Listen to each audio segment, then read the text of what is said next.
โลกสั่นสะเทือนอาเซียนสั่นสะท้านยู17ปีเวียดนามได้ไปฟุตบอลโลกก่อนไทยและอินโดกับมาเลเซียเกิดเอี่ยงขึ้นกันแท้สบายดี FC แฟนคลับทุกท่านมาพบมาพ่อกันในคลิปนี้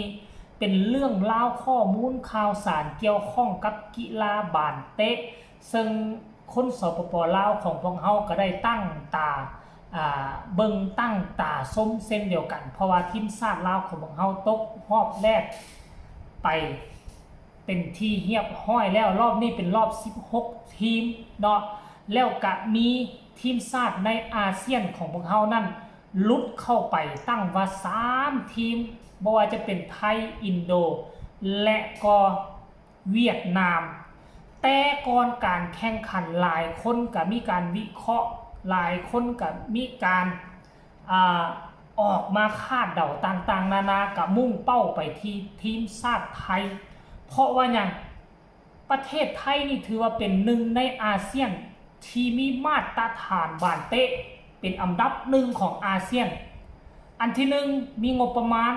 อันที่สองพื้นล่างโครงฐานเนาะเกี่ยวกับทางด้านกีฬาก็คือ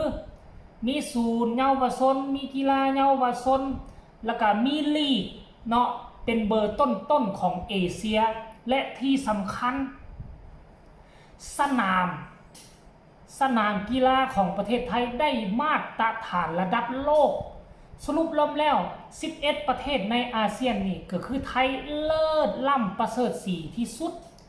แล้วนักเตะไทยก็ไปค้าแข่งอยู่ห่วยอยู่ยุโรปก็มีตัวญี่ปุ่นเกาหลีคือว่าบางประเทศอยู่ในยุโรปก็มีลูกครึ่งไทยน่ะหลายคนก็โอ้ไทยคงจะได้ไปบานโลกในครั้งนี้แหละบ่แม่นครั้งใดดอกน่าจะได้ไปในครั้งนี้แหละแต่สุดท้าย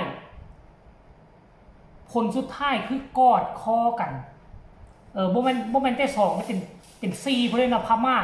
กอดคอพม่ากลับบ้านโดยมีเพียงแต่1แต้มเท่านั้นแต่ว่าทีมเวียดนามทีแรกกับเวียดนามน่าจะตกรอบว่าซั่นเด้เพราะว่านัดทำอิฐเจอกันกับเยเมนกะเอาชนะเยเมนแต่เพียงแต่1ประตูนัดที่2เจอเกาหลีถล่มเพราะว่านัดเด้เจอเกาหลีถล่มก็คิดว่าคงจะบ่มีโอกาสแล้วแหละแต่บังเอิญนัดสุดท้าย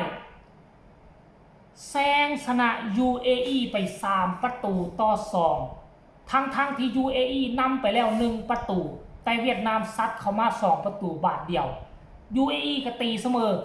แต่เวียดนามก็ซัดขึ้นนำอีกบาทหนึ่งเป็นการว่าจบเกมเวียดนามชนะได้6แต้มเป็นอันดับหนึ่งหรือว่าเป็นจ่าฝูงของกลุ่มนี้เกาหลีเป็นทีมยักษ์ใหญ่ได้เป็นที่2ที่ดีที่สุดกอดคอเวียดนามเข้าสู่รอบ8ทีมนั่นหมายความว่าเวียดนามไปฟุตบอลโลกเป็นที่สำเร็จเสร็จสิ้นแล้วนั่นเองโอ้ยทุกคนเลยไทยคงจะบ่เอาคนที่แบกอายุไปนะอันนี้คืออยู่17ก็คงจะบ่เอา15-16ไปเตะเนาะแล้วก็คงจะปฏิเสธบ่ได้ว่าโอ้บ่มีเวลาเพราะว่าไปแข่งนู่นนี่นั่น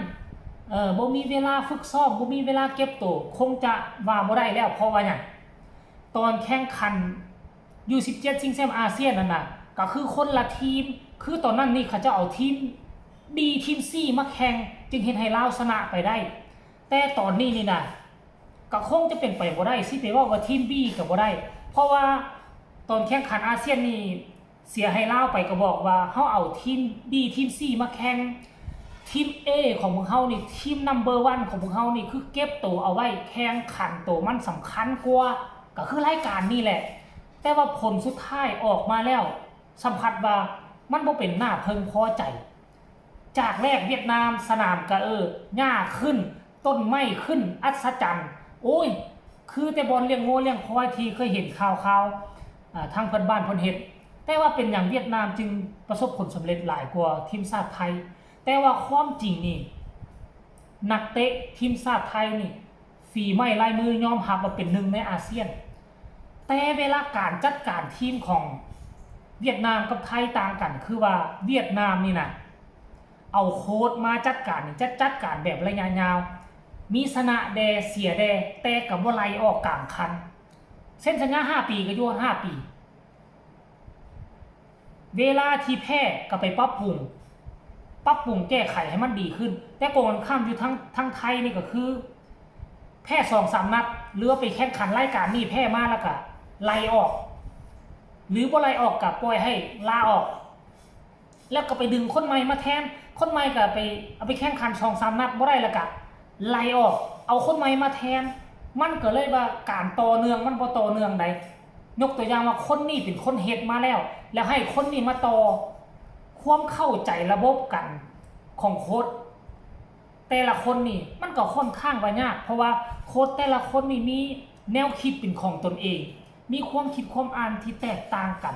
เนาะอันนี้ตามที่ค่อยวิเคราะห์เอาไว้มันเป็นแล้วนี่นะแต่ว่าอาจจะบ่เป็นแบบที่ค่อยเว้าก็เป็นไปได้แต่ค่อยมาสังเกตเบิ่งเนาะตั้งแต่ค่อยจำความได้ก็คือทั้งไทยนี่ก็คือเปลี่ยนโค้ดค่อนข้างว่า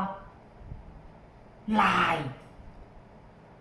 เนาะคันว่าบ่ต้องเปลี่ยนหลายนี่ปล่อยให้ผู้นึงคุ้มไปโลดจัก 3-5 ปีค่อยคิดว่ามันคงจะดีกว่านี้เนาะเพราะว่ามันมียุคหนึ่งที่ทีมชาติไทยเข้าใกล้บานโลกที่สุดนั่นก็คือค่อยยกให้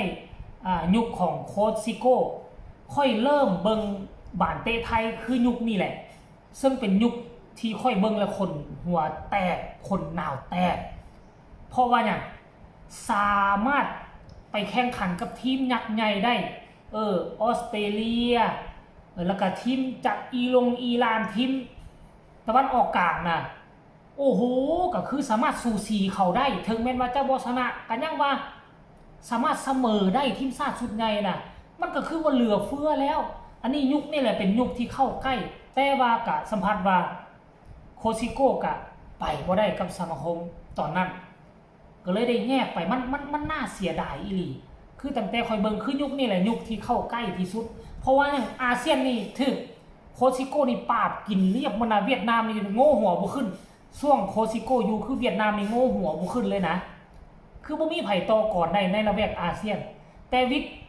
ยุคโคชิโก้ไปคือเป็นยุคของเวียดนามขึ้นมาพังงาดโอ้โหตอนยุคซิโก้อยู่นี่เวียดนามนี่โอกาสที่จะชนะไทยนี่มีน้อยแต่ส่วนใหญ่จะเสมอแต่หลังจากโคชิโก้ออกไปในเวียดนามขึ้นมาเกื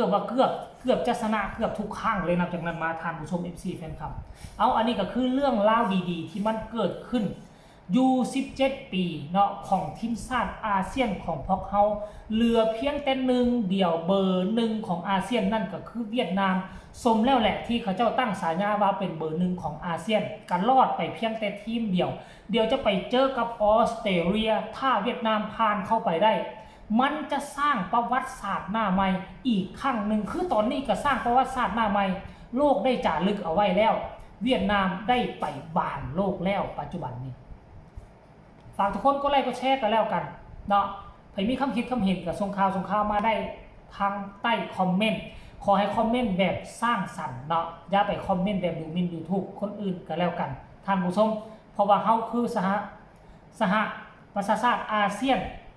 ทีมอื่นบ่ได้เข้าแต่อย่างน้อยๆก็มีตัวแทนของอาเซียนเข้าไปนั่นก็คือทีมชาติเวียดนามสำหรับคลิปนี้ฝากไว้สำนี้สบายดี